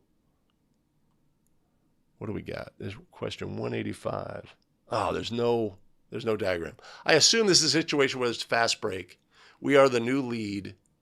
And when is it acceptable for us not to get all the way to the end line? When we are beaten on a play and need to find our best possible angle to adjudicate the play, it is acceptable for us to pause short of the end line in order to achieve that. So I'm going to say, since none of these answers seem to meet that criteria, I'm going to say D, none of the above, and we'll move on to question 186. On free throws, the trail official will A, switch with the lead, B, stand beyond the division line, C, stand table side, D, stand opposite the table. This is obviously done differently at different parts of the country. Here in California, trail official stays table side for resulting free throws. The NFHS mechanics suggest that as well. Of course, we always have the opportunity, if there is any sort of negative energy with a coach, after let's say an intentional foul, let's say a foul was ruled, we've disqualified their player, etc. We want to be away from the table. We always have the option available and go opposite the table using National Federation of High School Mechanics. But our answer here would be C, stand table side. And if we look at our little image, there are no officials. There's one official. I don't see our trail. But obviously we don't want to stand at the division line. We are officiating. We have responsibilities to officiate the free throws. So 187. Which official will also chop on an end line front court throw-in administered by the lead? This would apply both to two-person and three-person mechanics. Neither, only the lead official chops. Oh, this would be three-person, I guess. C, the center official. B, the center official. C, the trail official. Or D, all of the above. Okay. So in two-person mechanics, the lead administers the throw-in. The trail mirrors the chop. Why? To help the table, to help our timer know when to start the clock. If our lead is administering in a far corner away from the table, it would be helpful if our trail helped indicate. That's the purpose of this. If we are in three-person mechanics, the trail official also in that situation as well. So our correct answer for both 2 and 3 is C, the trail of official. And if we look at a mechanogram, what do we got? Right, a three-person situation. Our trail would mirror the chop. And a hint from me is don't raise your hand until the ball becomes live. Again, and understand the purpose of what we're doing. Our purpose is to help enhance the timer's understanding of when to start the clock. Right? Keep that in mind.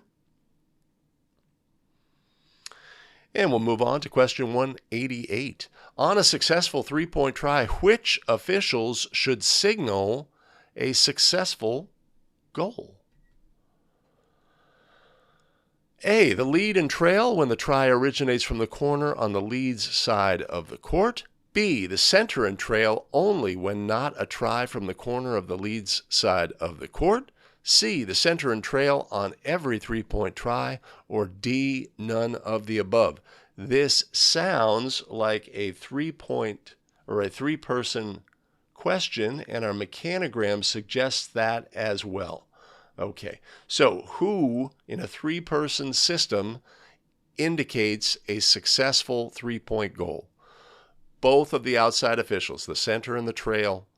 The official who is one of those officials will be responsible for marking in their three-point coverage area and then scoring, and the other, the center or the trail, is to mirror the scoring of the goal. Again, why are we doing this? To enhance an understanding of the scorer and the game participants as well, that a three-point goal has been scored. So our correct answer here for three-person mechanics would be the center and trail on every three-point try. Well, the center and trail on every successful three-point goal. 189, the center official who rules a foul opposite the scorer's table on the offense becomes the A, new lead, B, center, C, new trail, D, none of the above. I cannot tell you. So a few years ago, National Federation of High School said, hey, we're going to make a change. If the lead makes a call, an offensive, and we're going the other way, we're going to go back court to front court with no free throws, and the lead makes the call, the lead will switch with the table side official. So NFHS made that mechanics change, and it wreaked nothing but unintended consequences. Immediately, everybody's understanding, which used to be so solid about how we handle these situations, the fact that calling official switches with a table side official screwed up so many people's understanding. It's really simple. Really simple here. Our center official, let's look at the mechanogram to help visualize here.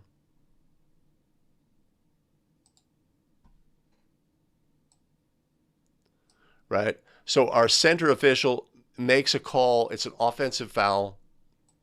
We are going the other direction.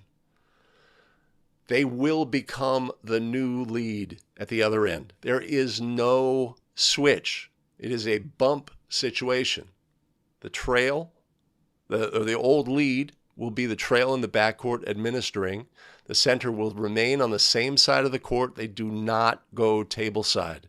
They move to the reporting area, right? In this instance, our diagram shows them moving sort of to an extreme, more than they have to in the reporting area, and then they will become the new lead on the opposite side of the court from the table. There's no switch here. Understand that. There's no switch when the center makes this call. The mechanic that was brought in was the lead. If they make the call and we're going the opposite way, back court to front court with no free throws, they would switch. Here in California, we've actually dropped that mechanic as well. But many officials still hold on to this, and it does not make your crew look good.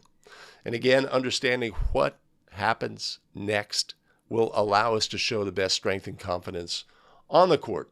So our correct answer on this question is the center official who rules a foul opposite the scorer's table on the offense becomes the new lead. Correct answer is A. 190. In the front court, after reporting a shooting foul, the ruling official should A, go opposite the table, B, remain table side, C, always assume the trail position, or both B and C. Okay, are we in two-person or are we in three-person? Let's take a look. All right, we're three-person. right? So our instruction by the NFHS officials manual is that the calling official will remain tableside for resulting free throws. That would always be as the trail. Some states, if you're watching this from another state, go opposite, right? That's completely up to a state adoption. But by the mechanics manual, trail stays tableside. And NFHS wants the trail tableside to enhance communication with the stakeholders in the game. The offended coach may have a question: what did he do wrong, etc. So our correct answer here is to remain tableside, and we will always be trail. So our correct answer would be D. Both B and C would be correct. And we're moving on to 191. What position should the lead take before rotating?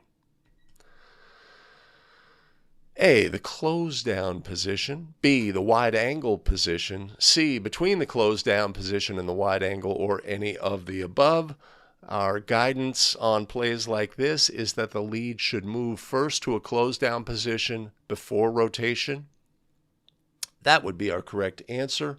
If we're looking at a mechanogram, we show the lead in a close down position prior to rotation. This would be, of course, in three-person mechanics. Pretty straightforward. And we're moving on.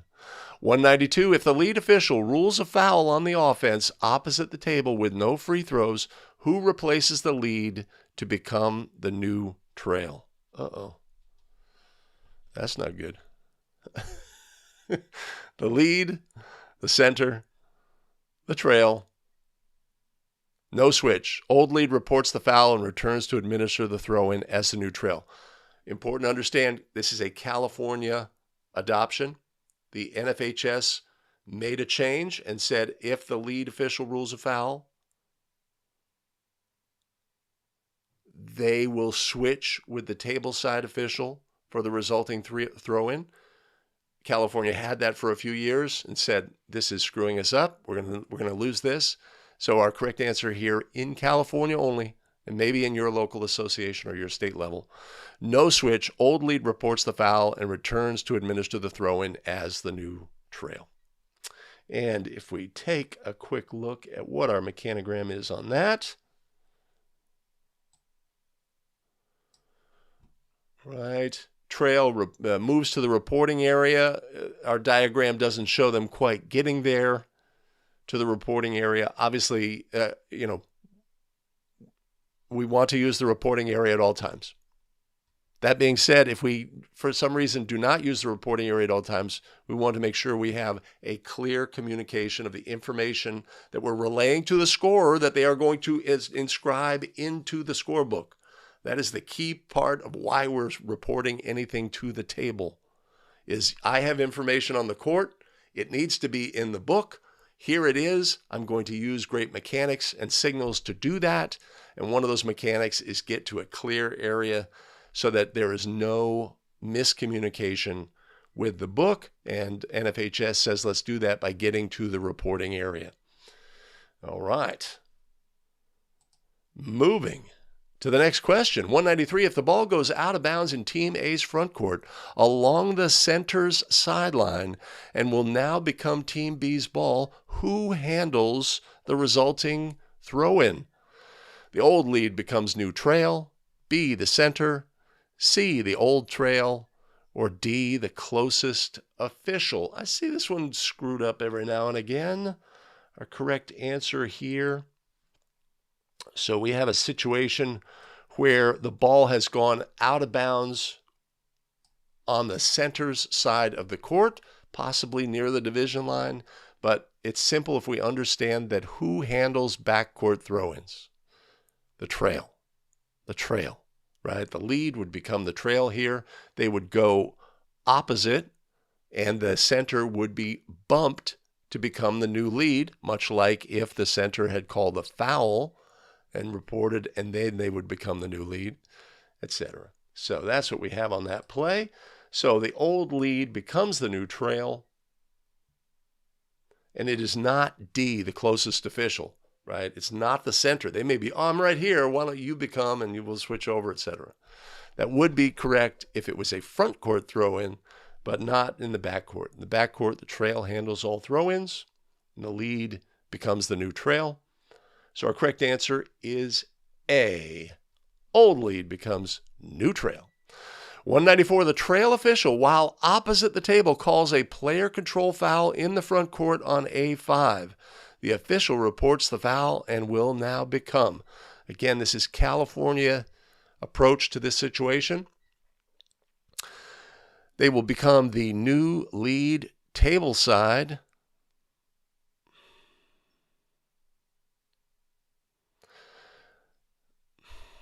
The new lead opposite the table, the new center or the new trail. Let's take a look at what our mechanogram says on this. Right.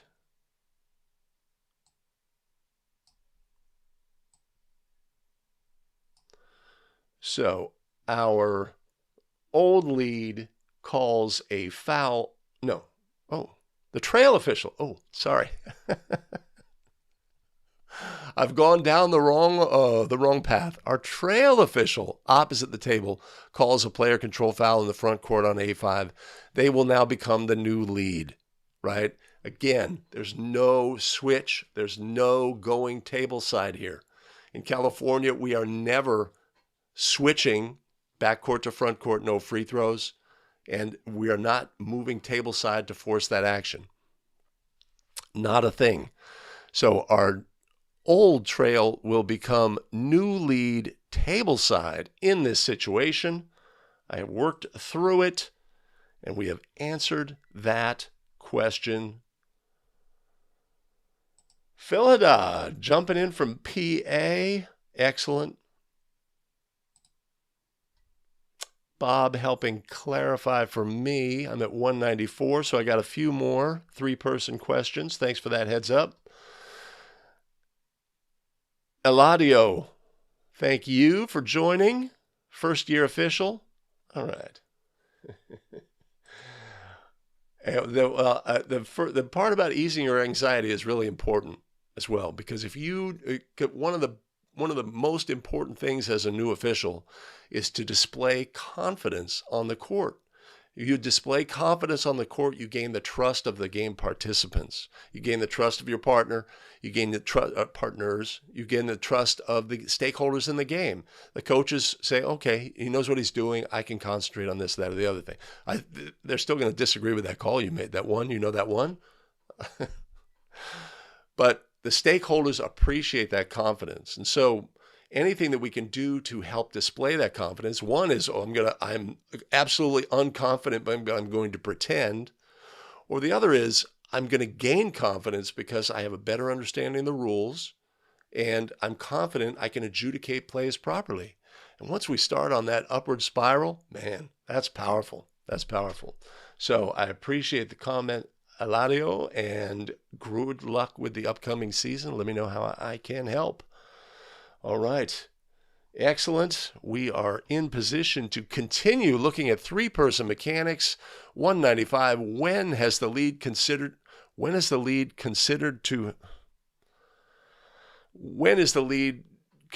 to have completed a rotation? A, once more than halfway across the free throw lane. B, once in the free throw lane. C, once across the opposite free throw lane line. Or D, once within 2 steps of the opposite close down position.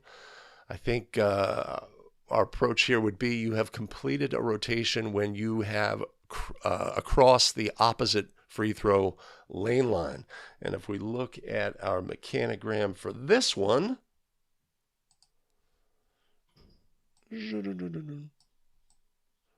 right, our lead, they could get 75% of the way across. A quick shot goes up, a cross-court pass, they can back out. They have not completed the rotation until they have crossed the opposite lane line extended. Good question. Did I answer the question? Yes. All right, 196. Which official is responsible for all backcourt throw-ins? Ooh, I think I answered this previously. The lead, the center, or the trail, or none, or all. Trail is responsible for administering all throw-ins in the backcourt. Simple concept, applies to three-person, applies to three-person. In two-person, if we had a throw-in that resulted from a foul, we could have a switch, in which case we would switch responsibilities, but indeed, in the end, the trail would be responsible for the throw-in. But in three-person mechanics, the trail is responsible for all backcourt throw-ins. Understanding that makes things easy to know what happens next. We have a mechanogram. Do we need one? No. No, we do not. Moving on, 197. B1 obtains possession of a loose ball and starts to dribble when he or she is fouled by A1. The old lead, new trail, rules a foul in the backcourt. Team B is not in the bonus. The official reports the foul and will now become. Excellent. A, the lead table side. B, the lead opposite the table. C, the center. Or D, the trail. Okay, so this would refer to most of the country, I believe. Let's take a look. But in here in California, it would not be a factor.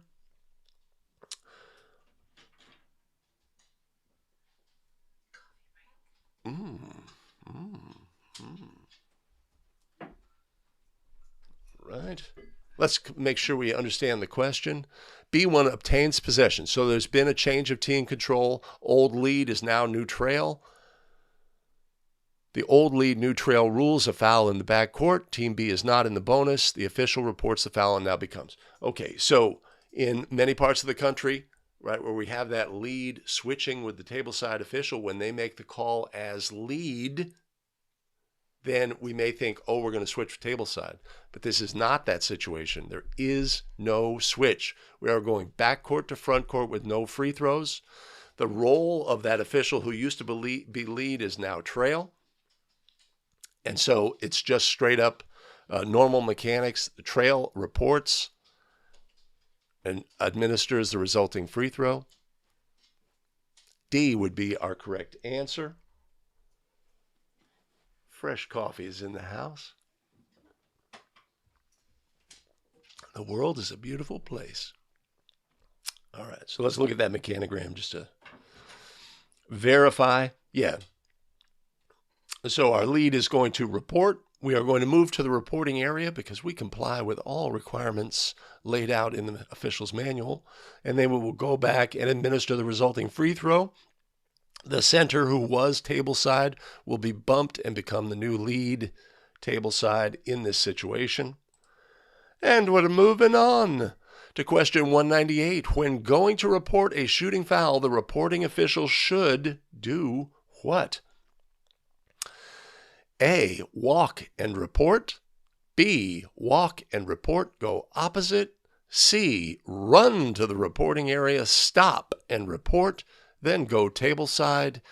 D, run to the reporting area, stop and report, and then go opposite.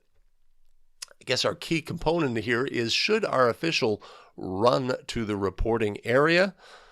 I believe the guidance in the mechanics manual, the official's manual, is to move quickly to the reporting area, stop, and give the signals. So we'll go with C as the correct answer, run to the reporting area. Again, we want our composure, our demeanor on the court to reflect strength and confidence.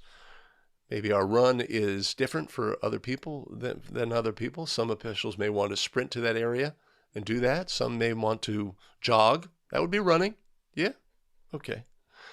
But we do not want to walk and report. This is a crime against, and we do not want to do that. That is not prescribed by the official's manual.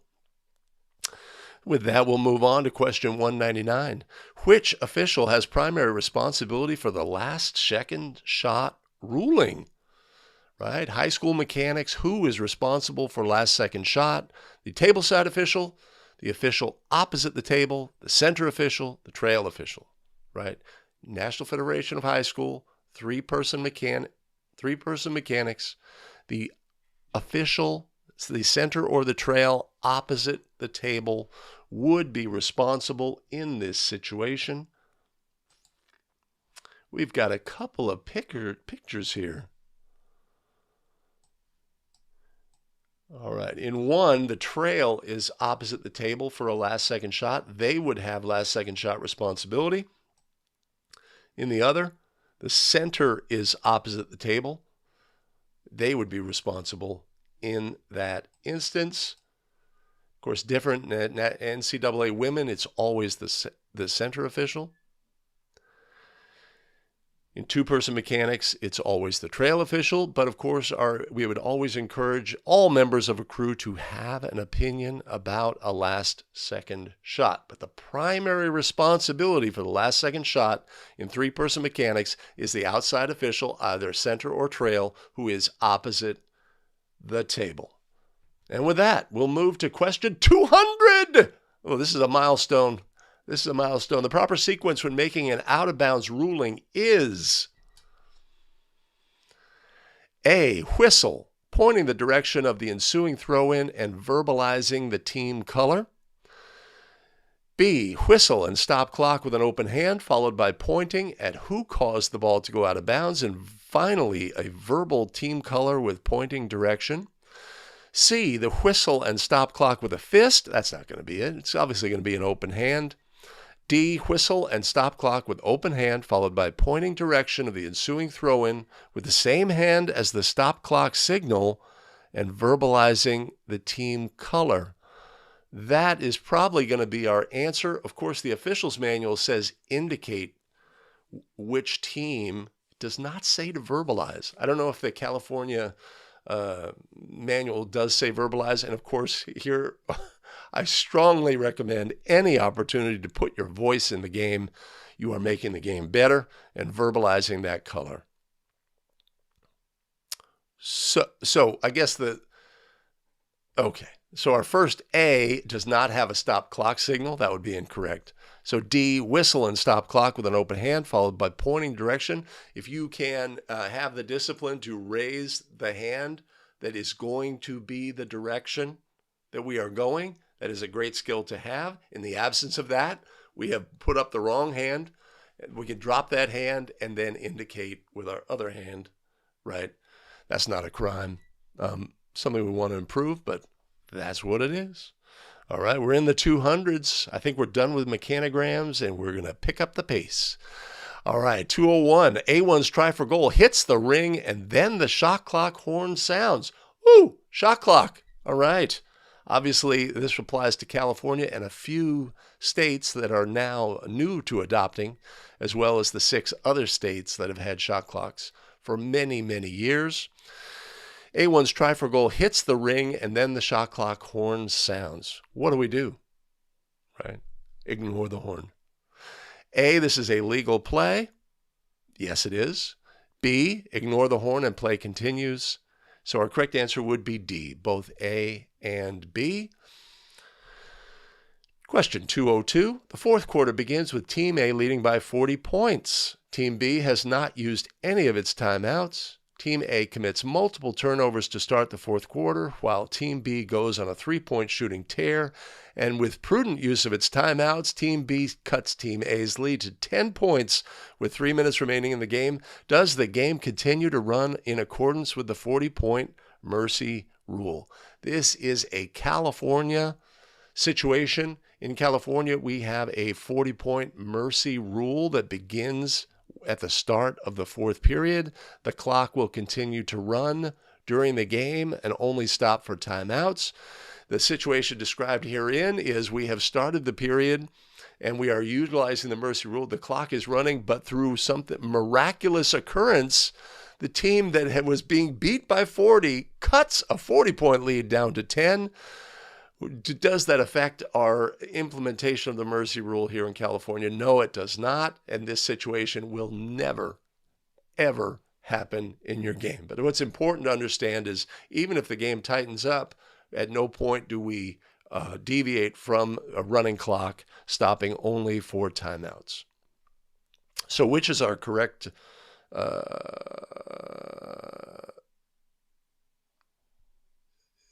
does the game clock continue to run in accordance? B, yes. But if the game goes to overtime, normal timing rulings will apply. Oh, okay. I might not have known that. Well, that obviously makes sense. But again, this situation will never, ever happen. I suppose multiple players on the team ahead by 40 could foul out. And they're down to 4 players, then 3 players, then 2 players, right? But still, a team that's down 40, are they going to be able to score 40 points?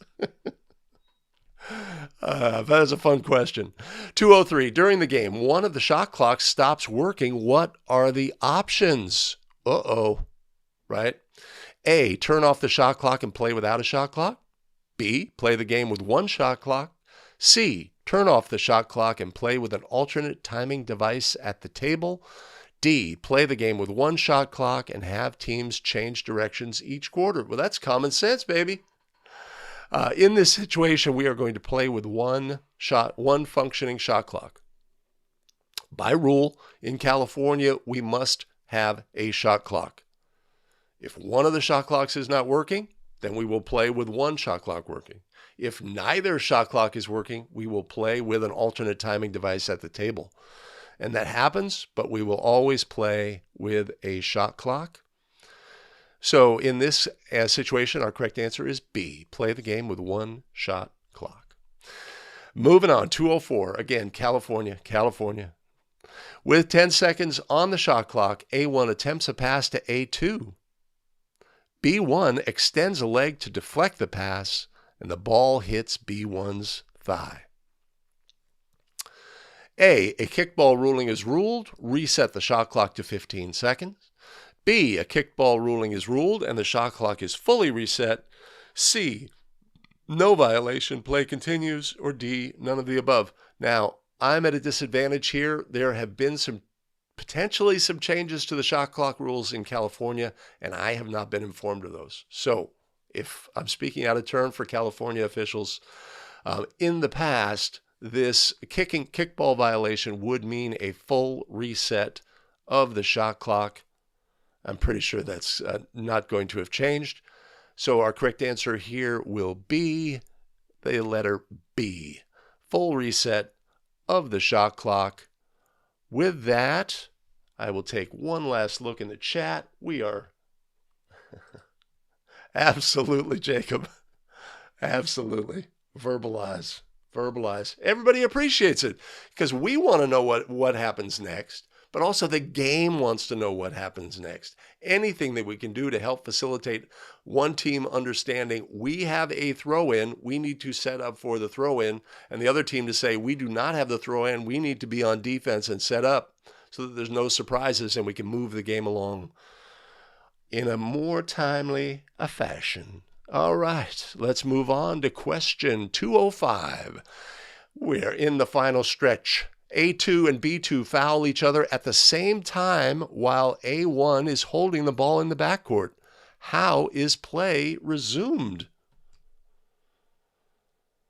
Play is resumed at the point of interruption. Reset the shot clock. B, play is resumed at the point of interruption. No shot clock reset. C, play is resumed with an AP throw-in, reset the shot clock. Play is resumed with the alternating possession arrow, no shot clock reset. What kind of foul do we have in the backcourt? 2 players fouling each other at approximately the same time is a double foul. What do we do in a double foul situation? No free throws are attempted. Resume at the point of interruption, right?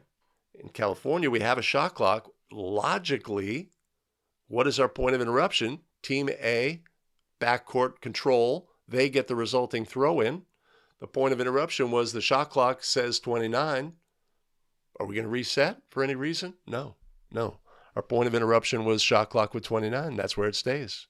So our correct answer here is B. No shot clock reset. Resume at the point of interruption.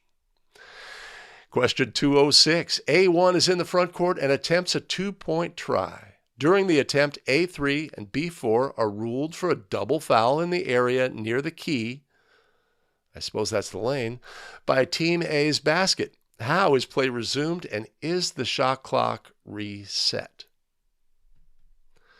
All right. A1 is in the front court, releases a try. During the attempt, two fouls are ruled, a double foul rather, in the area, the lane by Team A's basket.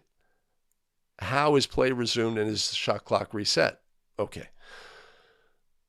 The double foul causes the ball to become dead. Is that a true statement? No. Double foul does not cause a ball to become dead if a try is in flight. If the try was not in flight, then the ball does become dead on a double foul. B, the shot clock shall be reset if the shot contacts the ring. That is a true statement. 2 points shall be awarded to Team A if the try is successful. Yes, the ball was still live. If it goes through the basket, the goal will be scored. So our correct answer here is D, both B and C. Good question. All right, 207. A4 is holding the ball in the lane area when Team A's coach is assessed a technical foul. Which of the following is not true? Which of these is not true? Will we reset the shot clock? Yes. Yes, we will. B, will we award Team B 2 free throws for the technical foul? Yes, any player or eligible substitute. C, the throw-in spot is at the division line after the free throws. That's true. D, the throw-in spot is at the out-of-bounds spot nearest to where A4 was holding the ball. That is not true. We have a technical foul, 2 free throws to the opposing team, any player or eligible substitute, and a division line throw-in opposite the table. Our correct answer on this question is D. 208. Team B's head coach is assessed a technical foul for berating an official. Team A has the ball in its front court, and the shot clock shows 23 seconds. Where is the resulting throw-in after the free throws for the technical foul? Shall the shot clock be reset? Okay, that works.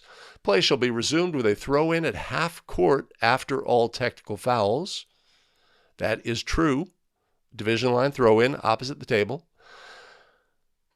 Point of interruption is not true.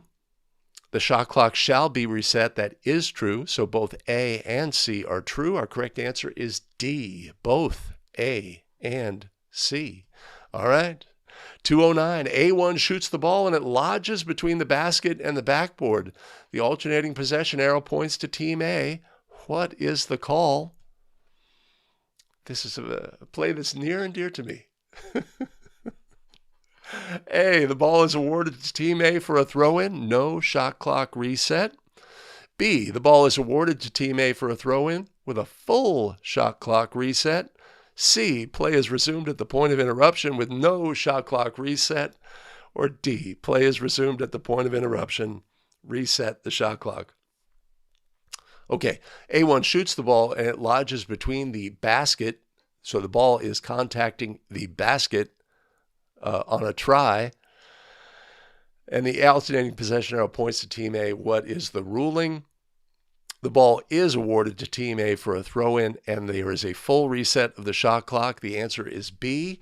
And, of course, this is near and dear to me because in my first year of officiating, this play happened, and I said no reset of the shot clock. And my brain just hung on to that. It was so strong. And what was I displaying? Confidence, right, on the court. Everybody bought it. Somebody after the game comes up to me and says, I don't understand why you didn't reset the shot clock on that play. And, yes, for a moment, my brain was whirring, and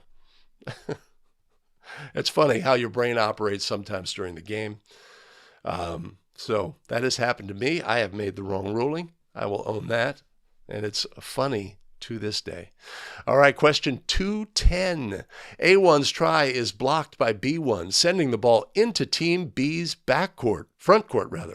As B2 moves to recover the ball, the shot clock horn sounds.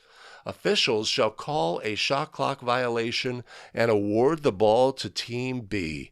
Come on, ref. A, at the division line, B, at a designated spot out of bounds where the B1 blocked the ball, C, at a designated spot out of bounds near where the ball was when the horn sounded and the whistle blew, or D, none of the above. You're going to take away a layup from the other team? They were about to recover the ball and shoot a layup, and you're going to have a shot clock violation? Come on, ref. Actually, that's the correct ruling on this play. There has been no change of possession. There is still team control because the try was blocked by B1 sending the ball. There is, oh, wait a minute. Excellent reading comprehension. A1's try is blocked, right? So we have to make a judgment about whether the try has been released and the ball team control has ended. In my judgment, we would have that when a try is blocked. Team control has ended and the ball moves into Team B's front court. As B2 moves to recover the ball, the shot clock horn sounds, right? The timer didn't know they were supposed to reset, or the shot clock operator. Officials rule a shot clock violation and award the ball to Team B. Well, it doesn't seem like our answers reflect my opinion that this would be considered a try and therefore the loss of team control. Since we are awarding, no, we do have that opportunity with D, none of the above. Yes, okay, that's my answer. D, none of the above. This is an incorrect ruling of a shot clock violation. This should be an inadvertent whistle in this situation. Oh, wait a minute. This is a great scenario. So the officials rule a shot clock violation and award the ball to Team B, right? Let's say that one of the officials did that. The other official comes in and says, how would you try to rectify this? No team control.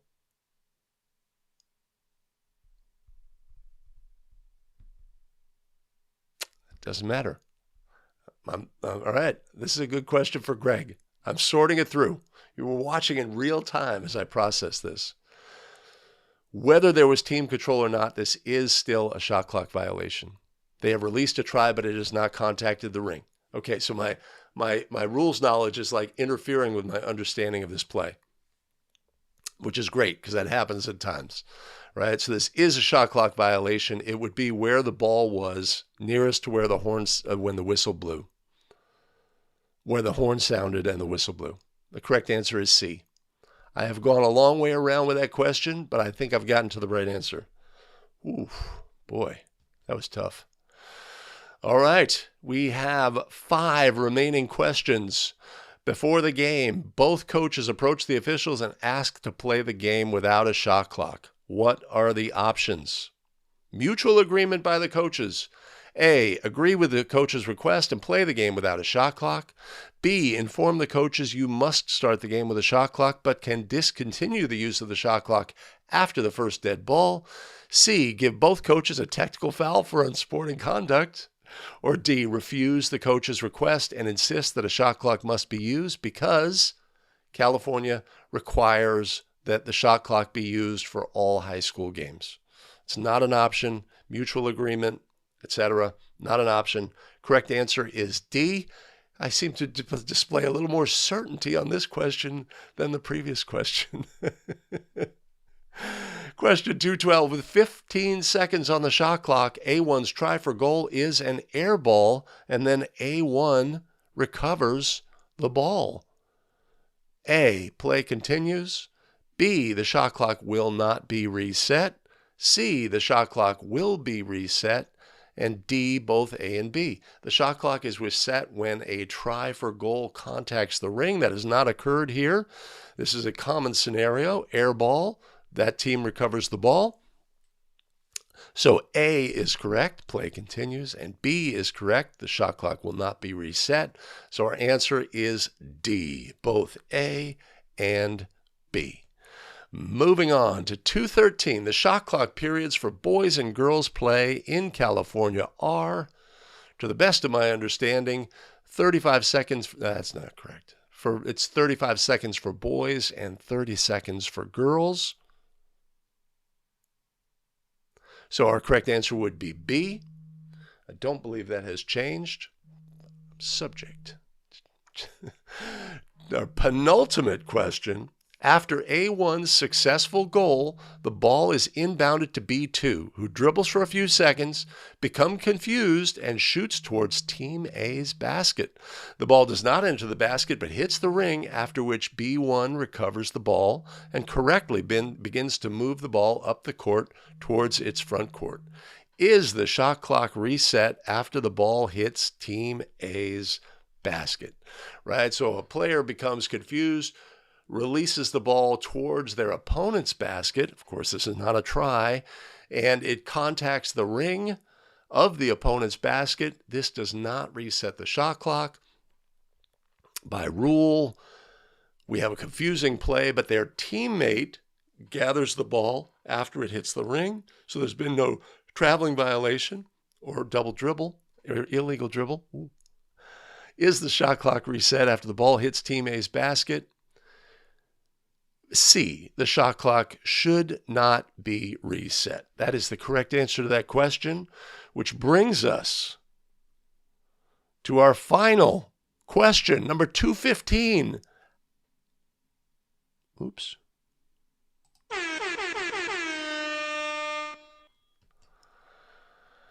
The ball is inbounded after a scored goal or made basket in the backcourt. A1 begins to dribble up the court with pressure, with the shot clock showing 20 seconds in a girls' game, 25 seconds in a boys' game, but the official's count has yet to reach 10. What is the option? Again, I don't know what California is going to do this year. Somebody told me that we will be utilizing the shot clock for a 10-second count. So the caveat here would be that I'm going to use the rules we've used for the last decade that I understand. In this instance, the official has a visible count for a 10-second backcourt count, and that overrides anything that's on the shot clock. This, again, is what we've done for the past decade. I do not know what we're doing in 2022. So a backcourt violation has occurred regardless of the official's count. What? Backcourt? Official's count? Stop the game, fix. No violation until the official's count reaches 10. For the past decade, that would be the correct answer. That's the answer I'm going with, the answer of C. And with that, we have completed, I tell you, all 215 questions. We are patting ourselves on the back. We are feeling good. I apologize for my confusion about those questions regarding the 10-second count. I'm a little behind the times, but ready to learn if we're going to make some changes here in California. Oh my goodness. Mike Williams is in the house. Great to see you, Mike. Great to see you, Mike. Well, I'll tell you what, I'm really surprised that California has not gone from 35 seconds from boys down to 30 seconds since NCAA men did that. I am surprised by that fact. I sort of expected eventually it might happen. But it is what it is. And that's my understanding as of today, filming this. That is my understanding. But yeah, we made it. All right. So if anybody's watching on replay and they've gotten to this point, I hope you took to my advice to ramp up the speed and watch it at 2x or 1.75x on YouTube. It really cuts down the amount of time, and it's fun to hear my voice go up and all my laughter. Mike Williams in the... Okay. All right. We had an association meeting for Contra Costa, Mike, and it was not brought up. And somebody had told, and I was like waiting for, come on, we got to know this stuff. I like that. Matching what we do at other levels. So I appreciate that. Oh, good luck with that. Good luck with that. So how'd we do time-wise? A little bit longer. I had all those mechanograms, the pictures coming in. Well, we only have 100 in California, but they are taken from this study guide. So people are given the opportunity, Darwin, to work with the study guide, and then ultimately the questions are limited to 100, which is still a lot. And in the end, what? Everybody passes. What are they going to do? Turn people away with the officiating shortage?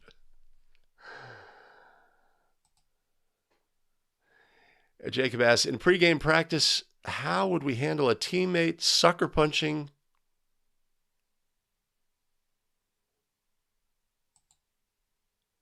I do not understand that question. Oh. Well, if we have a teammate punch a teammate, by rule in National Federation of High School, that is fighting. That player has received a technical foul and is disqualified from the game for fighting. Even if it is a teammate, I don't understand the reference. I apologize to the 140 million. I don't know if that refers to... I just don't know. All right, with that, I'm going to let everybody get on with their day. I appreciate it if you made it through to the end. We will have additional video content, and that will be available here. I also have my 5K Sablé a day in your inbox. That's on the screen as well. And everybody have a great day, and we'll see you in the next one.